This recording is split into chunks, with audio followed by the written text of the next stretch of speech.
Muito bom dia, queridos amigos, amigas, irmãos e irmãs. Mais uma vez estamos aqui juntos, reunidos para refletir sobre as verdades de Jesus. Elevemos os nossos pensamentos. Amado Mestre, como é bom podermos estar aqui nesta manhã, iniciando o dia com os teus ensinamentos. Amado Pai, que tenhamos forças para colocar à frente de todos os nossos compromissos o compromisso maior de evangelizar a nós mesmos, superando as nossas más tendências, vencendo o nosso orgulho, o nosso egoísmo e a nossa vaidade, para que possamos sempre caminhar na direção do Mestre amado, Jesus. Mestre querido, rogamos o teu amparo para que todas as equipes espirituais maiores possam agora visitar cada um dos lares que nos acompanham, levando paz, harmonia, fluidificando as águas e trazendo uma vibração que permita aos corações se fortalecerem para se conectarem com as vibrações maiores, se enchendo de forças para seguir nessa luta do autoconhecimento e da autotransformação. Se conosco, Mestre querido Jesus, hoje e sempre, que assim seja. Nós continuamos no estudo do capítulo 23 do Evangelho segundo o Espiritismo, capítulo intitulado Moral Estranha. Nós vamos trabalhar agora os itens 4 e 5, que tem por título Abandonar seu pai, sua mãe e seus filhos. Nós separamos aqui uma passagem de Lucas, que retrata bem o contexto do que queremos conversar. São duas passagens. Uma está em Lucas, capítulo 18, de 28 a 30, e a outra passagem está em Lucas, no capítulo 9, versículos 61 e 62. Então Pedro lhe disse: por nós, vede que tudo deixamos e que vos seguimos.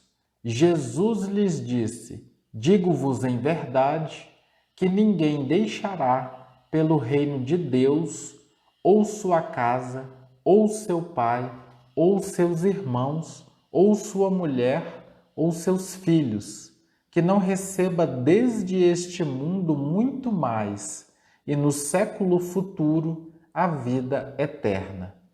E a outra passagem que está no capítulo 9 de Lucas, nós temos o seguinte: um outro lhe disse: Senhor, eu vos seguirei, mas me permiti dispor antes do que tenho em minha casa. Jesus lhe respondeu: quem tendo a mão na charrua olha para trás, não está apto para o reino de Deus. Bom dia a todos. Então nós estamos no capítulo 23, Moral Estranha, e o tema de hoje é abandonar seu pai, sua mãe e seus filhos. Esse capítulo, como o próprio nome diz, ele fala de umas frases de Jesus que ficam soam e meio estranho mesmo, né? Como, por exemplo, odiar os pais, abandonar pai, mães e filhos, deixar os mortos enterrar seus mortos, não vim trazer a paz, mas a espada. Então, tudo isso é contrário, parece contradizer toda a filosofia, toda a vida de Jesus, né? Na questão, no texto de hoje, por exemplo, de Mateus, né? Fala assim: aquele que houver deixado pelo meu nome sua casa, os seus irmãos, ou suas irmãs, ou seu pai, ou sua mãe, ou sua mulher, ou seus filhos, ou suas terras, receberá o cêntuplo de tudo isso e terá por herança a vida eterna. Quer dizer que eu tenho que abandonar tudo, tenho que abandonar minha família, minhas propriedades, vou virar um mendigo para ter direito ao reino dos céus, à vida eterna? Isso não faz muito sentido. Tem outra frase, pior que essa ainda. Diz assim: se alguém vem a mim e não odeia seu pai e a sua mãe, a sua mulher e os seus filhos, e a seus irmãos e irmãs, mesmo a sua própria vida, não pode ser meu discípulo. Ou seja, quem não odeia seus pais, quem não odeia a própria vida, como assim? Quem colocou o amor como princípio universal, amar a Deus sobre todas as coisas e ao próximo como a si mesmo, fala em odiar, né? Então, essas contradições aparentemente insanáveis, Kardec coloca duas hipóteses. A primeira é considerando que os evangelhos foram escritos muito tempo depois da morte de Jesus. Jesus, como nós sabemos, assim como Sócrates, não deixou nada escrito. E duvida-se, inclusive, que foram os apóstolos que escreveram. Talvez nem tenham sido eles, né? Então, o início era a tradição oral, as pessoas passavam esse conhecimento de boca em boca, né? E só muito tempo depois que foram escrever realmente os evangelhos, depois consolidados por ocasião da Vulgata, né? São Jerônimo, que muita coisa foi excluída, inclusive, né? Os chamados evangelhos apócrifos. Então, é possível que não se tenha entendido bem o fundo do pensamento de Jesus, que o pensamento de Jesus não tenha sido bem expresso, né? Até porque nós sabemos hoje que a memória não é confiável, né? Dizem que quem conta um conto aumenta um ponto, né?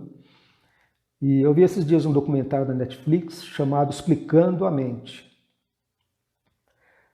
E lá diz que, por exemplo, às vezes a gente tem memória de um ano, coisas que aconteceram um ano passado, e a gente acha que é daquele jeito, mas fizeram experiências de que a memória vai mudando, sinapse, etc., vai como se fosse readequando à realidade. Isso é um problema, inclusive, para o judiciário, né? Porque pega uma testemunha que jura de pé junto, que foi fulano que matou, que cometeu o crime.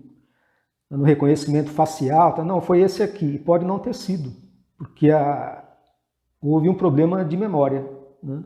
Houve uma construção que não era uma passagem de sinapses, tal, que não...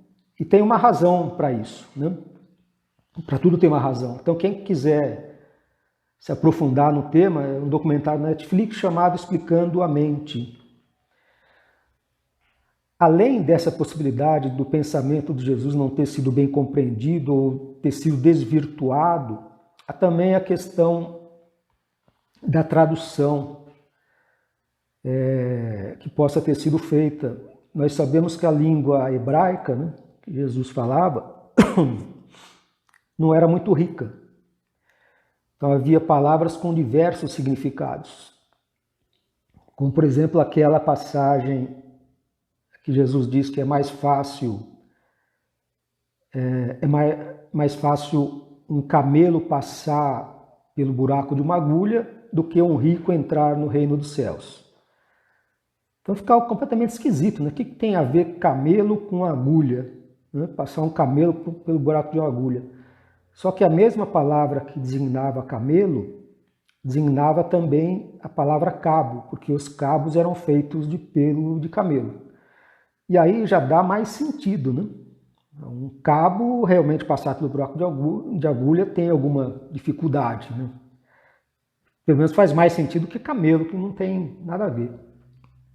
Na nossa língua também tem diversas palavras que têm vários significados, como por exemplo manga.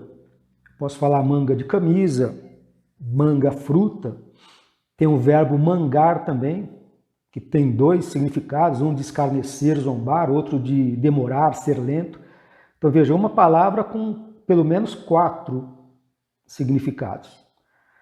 Então a gente vê que tem todas essas questões que talvez por conta de uma tradução equivocada que foi feita inicialmente, depois os copiadores foram mantendo isso. O termo odiar, por exemplo, descobriu-se que também tinha um sentido de amar menos, ou não amar igualmente. Como que chegaram a essa conclusão? Kardec cita a Gênese, capítulo 29, versículo 30 a 31. E diz assim: E Jacó amou também mais a Raquel do que a Lia. E Jeová, vendo que Lia era odiada, então veja, diz que Jacó amou mais a Raquel do que a Lia. Depois diz, Jeová, vendo que Lia era odiada, então aí tem um sentido evidente de menos amada, né? Jacó amou mais a Raquel e menos a Lia. Então a palavra que designava amar menos também designava odiar. Então aí já começa a fazer mais sentido, né? Odiar os pais, odiar a vida, ou seja, se eu não amar mais a Deus, né, aquela ideia de amar Deus acima de todas as coisas, né, amar menos a vida do que a Deus. Aí começa a fazer um sentido mais lógico. De qualquer forma, a gente sempre tem que lembrar daquela recomendação de Paulo na segunda epístola aos Coríntios, né, capítulo 3, versículo 6, que ele fala que a letra mata, mas o Espírito vivifica. Então a gente sempre tem que buscar a essência daquilo que Jesus quis dizer, o espírito da letra, né, como diz Paulo.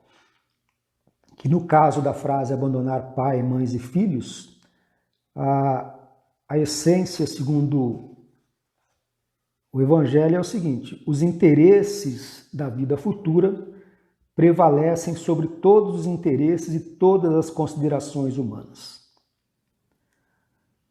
Então, a vida futura tem prevalência, é mais importante que a nossa vida atual.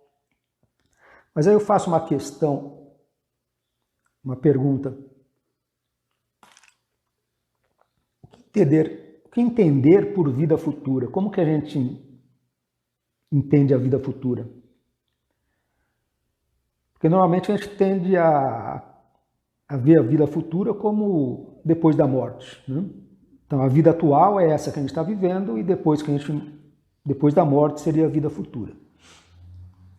Então eu me socorri aqui da Revista Espírita, Jornal de Estudos Psicológicos, de 1861, junho de 1861. Que diz o seguinte: para a massa dos homens, o céu é quase sempre um mundo de fantasia. Falta-lhe substância. A ideia de um mundo no qual existam seres sem corpos grosseiros, espíritos puros ou revestidos de corpos espirituais ou etéreos, lhes parece pura ficção. Aquilo que não se pode ver nem tocar não lhes parece real. Isto é triste, mas não espanta, porque como é que homens mergulhados na matéria e em seus interesses, não cultivando o conhecimento da alma e de suas capacidades espirituais, podem compreender uma vida espiritual mais elevada? Então veja, será que basta desencarnar para estar na vida futura? Ele diz aqui, homens mergulhados na matéria. Quem que está mergulhado na matéria? Quem não cultiva o conhecimento da alma, ou seja, o conhecimento de si mesmo, o autoconhecimento, nem busca desenvolver suas capacidades espirituais, ou seja, sua potencialidade anímica.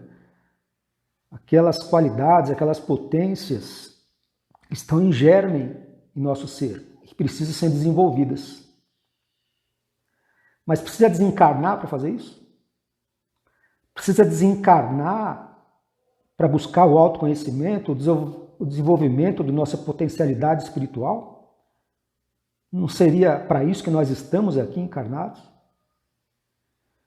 E nós vemos pelos relatos de espíritos que aqueles que desencarnam e conseguem levitar, conseguem se transportar de um mundo a outro com grande facilidade, com a velocidade do pensamento, enquanto que outros mal se dão conta que desencarnaram.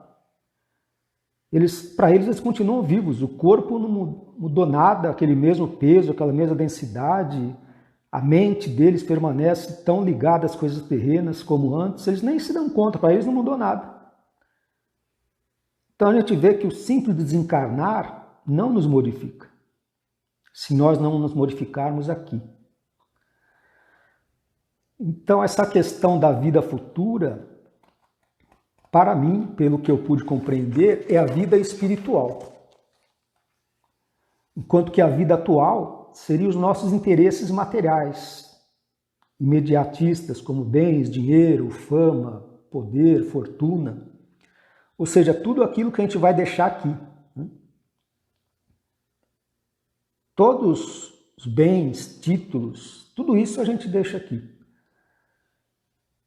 Então, esse me parece o conceito de vida atual, vida material. E o que é a vida futura? São os interesses espirituais. O autoconhecimento, o desenvolvimento das capacidades espirituais como virtude, sabedoria, amor, que é a finalidade da nossa encarnação. Para isso que nós estamos aqui. São esses bens que nós levamos conosco, que as traças não corroem, os ladrões não roubam, como diziam Jesus. Essa é a finalidade da vida. O restante é meio. Os bens materiais, as nossas conquistas intelectuais, títulos, fama, consideração que a gente tem, pública, que possam ter por nós, tudo isso é passageiro, tudo isso é efêmero, tudo isso muda.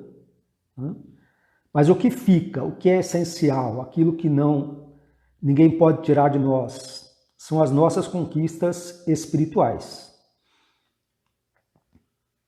Então, nesse sentido, que a gente deve priorizar a vida espiritual, ou seja, o autoconhecimento, o conhecimento de que nós realmente somos, e o desenvolvimento da nosso potencial anímico, nossas virtudes espirituais.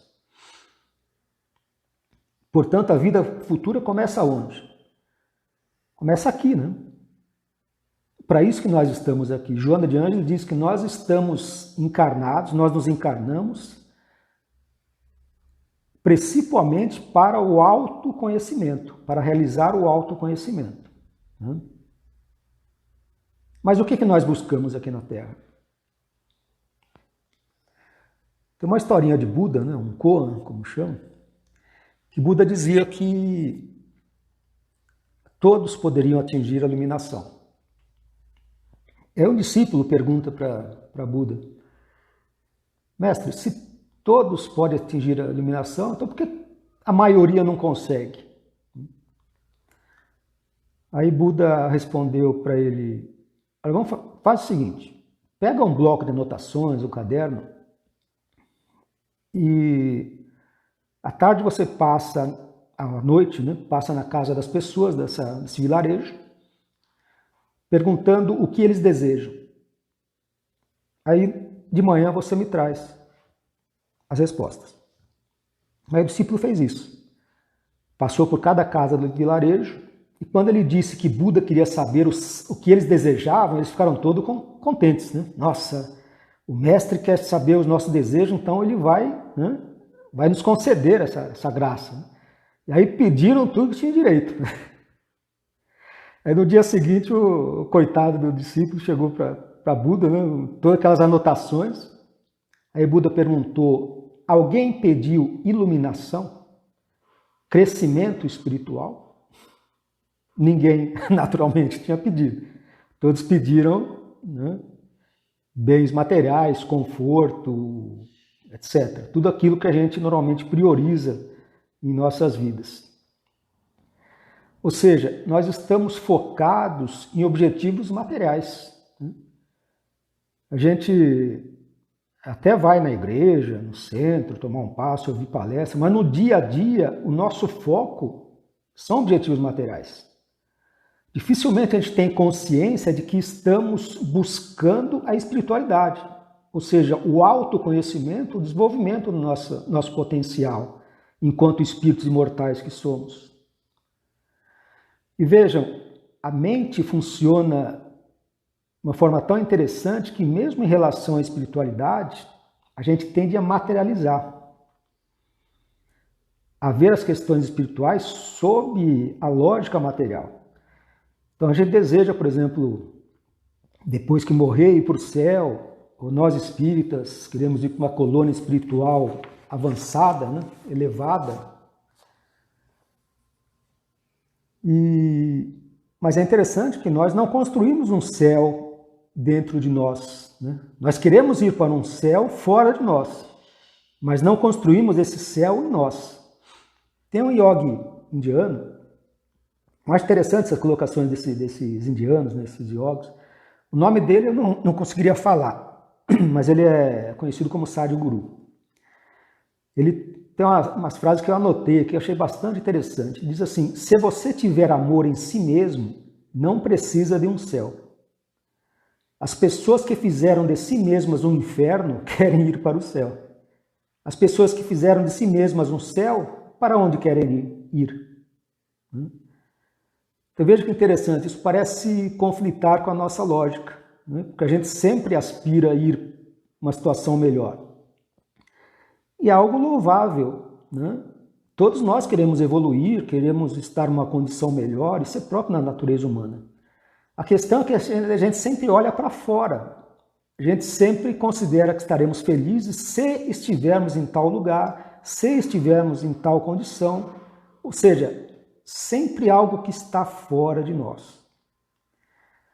E vou dar 2 exemplos para vocês aqui, que também contrariam essa nossa lógica materialista. Uma é de Bezerra de Menezes, e todos nós conhecemos, o médico dos pobres.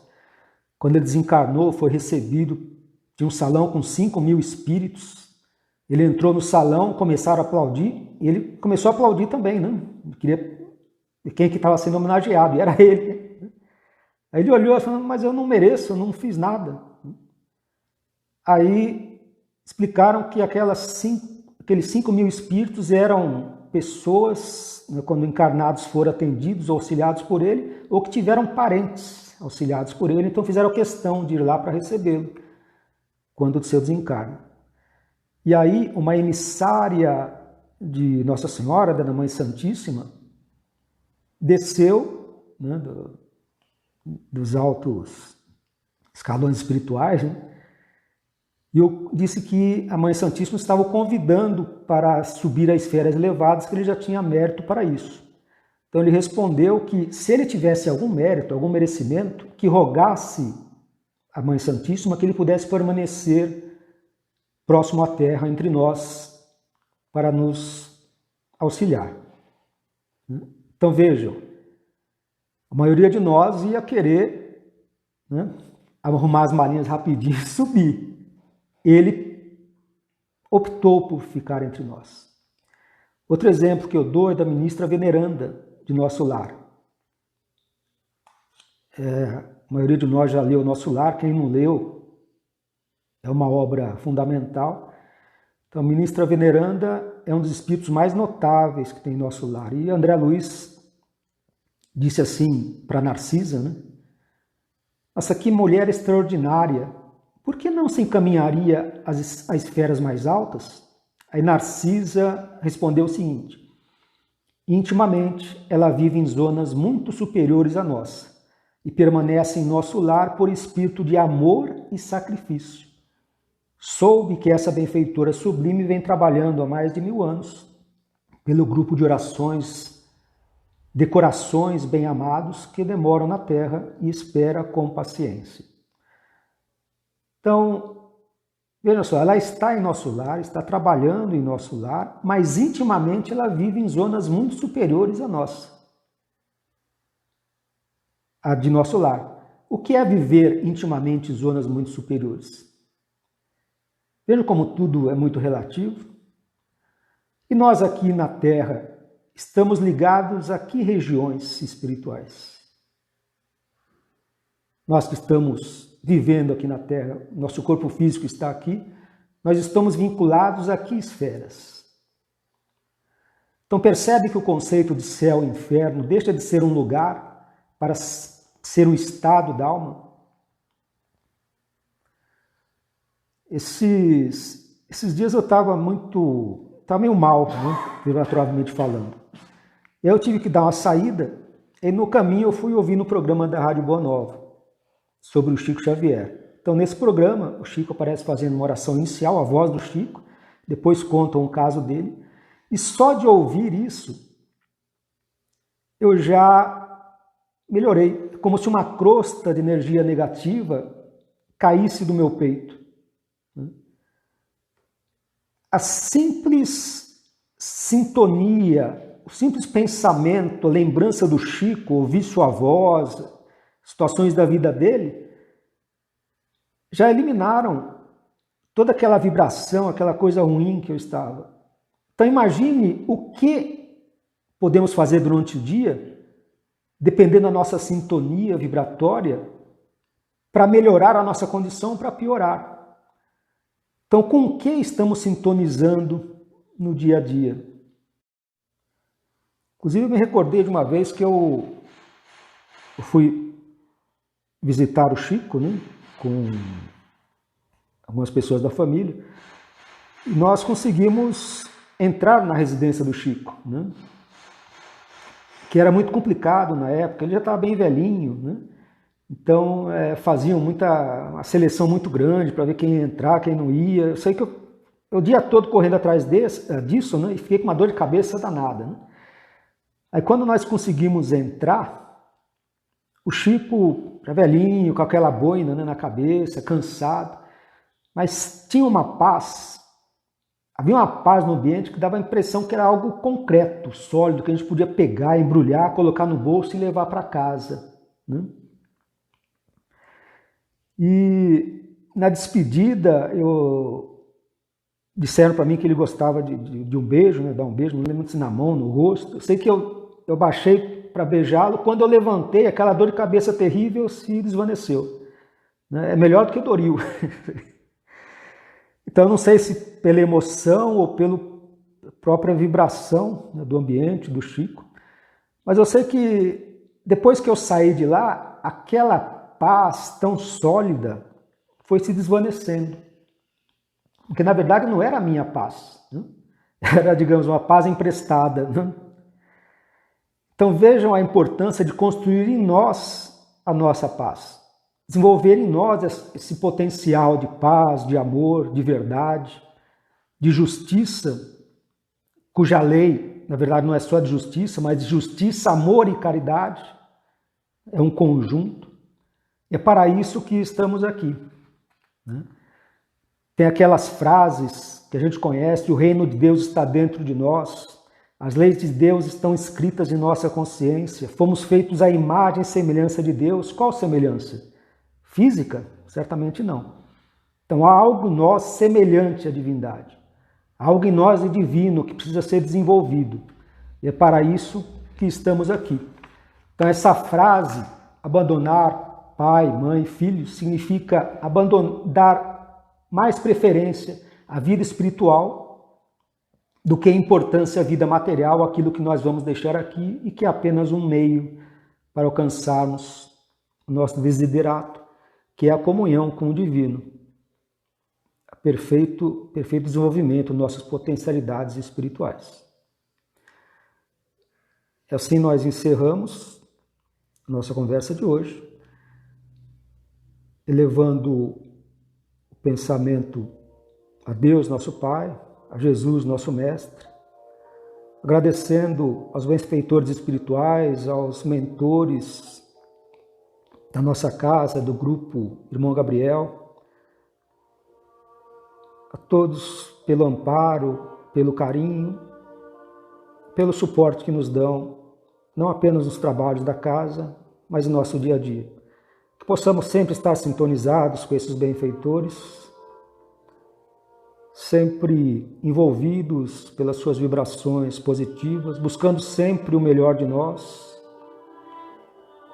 a fim de que, ao desencarnarmos, ao findar a última respiração desta vida, possamos regressar ao mundo espiritual melhor do que aqui chegamos. Que assim seja, graças a Deus. Que assim seja.